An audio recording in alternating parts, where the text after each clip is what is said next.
आदाब नाजरीन, मैं हूं आपका मेज़बान अब्दुल वाजिद और आप देख रहे हैं तस्नीम टीवी। चलिए दोस्तों, रुक करते हैं आज की ताज़ा तरीन खबरों की तरफ। मानसून इजलास में हंगामा आरई पर एक हफ्ते के लिए मुअत्तल किए गए अरकान पार्लियामेंट ने बुध को 50 घंटे मुसलसल एहतजाज की कॉल दी है। पार्लियामेंट ईवान से मुअत्तल अरकान में CTMC के 7, DMK के 6, तेलंगाना राष्ट्रीय समिति के 3, CPIM के 2 और एक आम आदमी पार्टी और CPI से हैं। एहतजाज करने वाले अरकान पार्लियामान ने टेंट का मुतालबा किया था, लेकिन इंतज़ामिया ने उनसे इनकार कर दिया। इंतज़ामिया का कहना है कि पार्लियामेंट कॉम्प्लेक्स में इस तरह की तामीर की इजाज़त नहीं दी जा सकती। मुअत्तल अरकान पार्लियामेंट राज्यसभा चेयरमैन की जानिब से मुअत्तली के ख़िलाफ़ एहतजाज कर रहे हैं।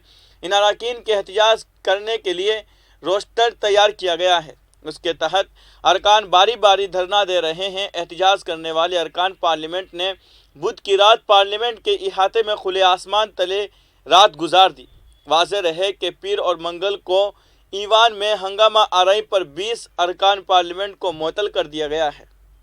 इसी दौरान TMC के रुकन पार्लियामेंट डेरेक ओब्रायन ने साथी अरकान पार्लियामेंट के खुले आसमान तले सोने की तैयारी करते हुए एक तस्वीर शेयर करते हुए लिखा कि पार्लिमानी उमूर के वज़ीर आए थे। उन्होंने अरकान पार्लियामेंट से धरना ख़त्म करने, घर जाने और अपनी सेहत का ख्याल रखने के लिए कहा है।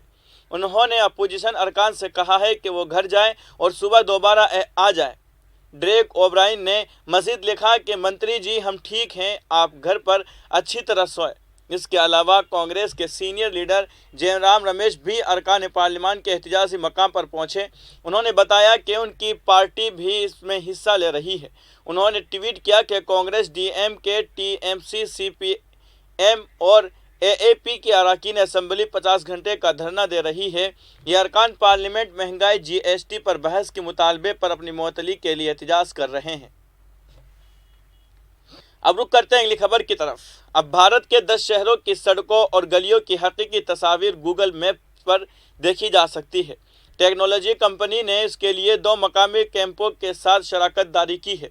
बता दें कि हुकूमत ने माजी में हिफाजती वजूहात की बिना पर सड़कों और दीगर मकामात की वसी या चौड़ी तस्वीर की नुमाइश की इजाज़त नहीं दी थी। अब तक गूगल मैप में सैटेलाइट फोटेज होते थे, लेकिन अब उसमें हकीकी तस्वीर होगी। गूगल ने एक बयान में कहा कि जेनेसिस इंटरनेशनल और ट्रैक महिंद्रा के साथ शराकत है। सड़कों गलियों की हकीकी तस्वीर देखने के लिए सर्विस शुरू की गई है। बयान के मुताबिक सड़क की तस्वीर गूगल मैप्स पर दस्तयाब होगी। ये सर्विस बेंगलोर, चेन्नई, दिल्ली, मुंबई, हैदराबाद, पुणे, नासिक, वडोदरा, अहमदनगर और अमृतसर में होगी। गूगल जेनेसिस इंटरनेशनल और टेक महिंद्रा तक इस सर्विस को 50 से ज़ायद शहरों तक फैलाने का इरादा रखते हैं। उसके साथ गूगल मैप्स ट्रैफिक हुकाम की जानिब से जारी करदा रफ्तार की हद के इयाद व शुमार भी दिखाएगा। गूगल ने ट्रैफिक लाइट्स के वक्त को बेहतर बनाने के लिए एक मॉडल पर बेंगलुरु ट्रैफिक पुलिस के साथ अपनी शराकत दारी का भी ऐलान किया है।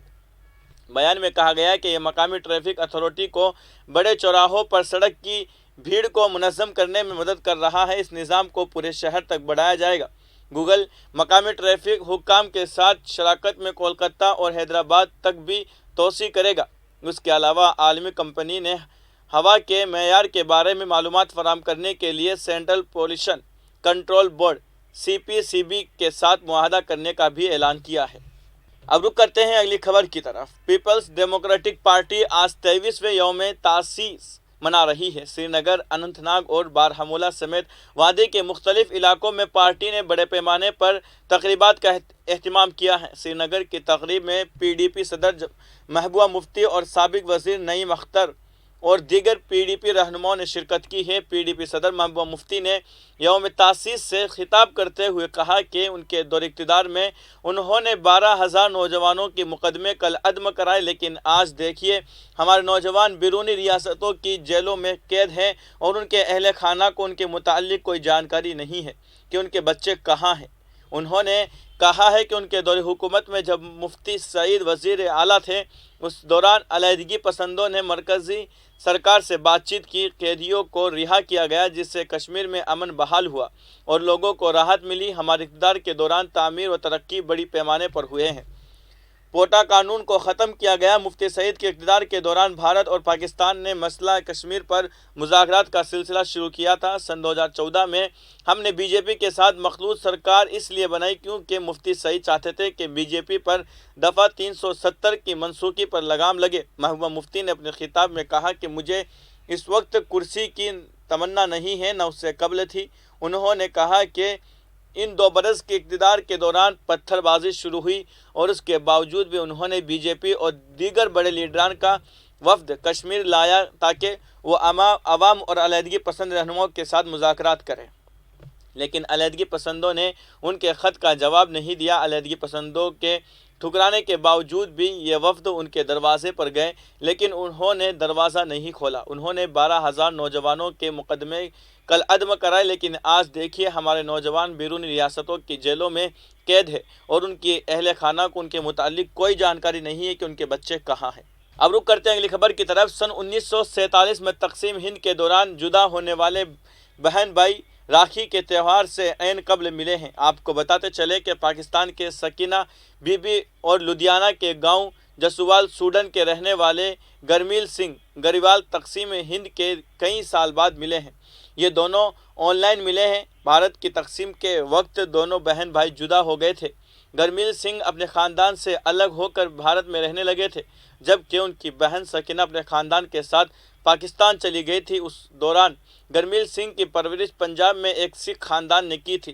بتاتے چلے کہ سوشل میڈیا دونوں بہنوں کے درمیان ملاقات کا ذریعہ بنا ہے۔ میڈیا رپورٹس کے مطابق پاکستانی یوٹیوبر ناصر دھلون نے ان دونوں کو ملوانے کا کام کیا ہے۔ انہوں نے بی بی سکینہ کی اپیل کی ویڈیو سوشل میڈیا پر اپلوڈ کی۔ گاؤں سوڈن کے سرپنچ جگتار سنگھ نے جب اسے دیکھا تو انہوں نے ان کے بھائی کو اس بارے میں بتایا۔ انہوں نے تصدیق بھی کی کہ اس کا بھائی انہی کے گاؤں میں ہے۔ تقسیم ہند کے وقت گرمیل سنگھ اور ان کی والدہ اپنے آبائی گاؤں میں رہتے تھے۔ ان کے والد نے انہیں پاکستان بھیجنے کے لیے حکام کو خط لکھا تھا۔ اس کے بعد ان کے اہلیہ کو تو پاکستان بھیج دیا گیا، لیکن گرمیل سنگھ بھارت میں ہی رہ گئے۔ سکینہ کے مطابق ان کی والدہ کا انتقال اس کے بھائی کی جدائی کے باعث ہوا۔ کئی برسوں تک وہ اپنے بھائی کے بارے میں نہیں جانتی تھی، لیکن مرنے سے پہلے ان کے والد نے اس کے بارے میں بتایا اور اسے ایک خط بھی دیا جس کا وہ معلومات نہ ہونے کی وجہ سے جواب نہ دے سکی۔ فی الحال کی خبروں میں اتنا ہی۔ ملک اور غیر ملک کی تمام بڑی خبریں جاننے کے لیے دیکھتے رہیے تسنیم ٹی وی۔ آپ کے میزبان عبدالواجد کے ساتھ۔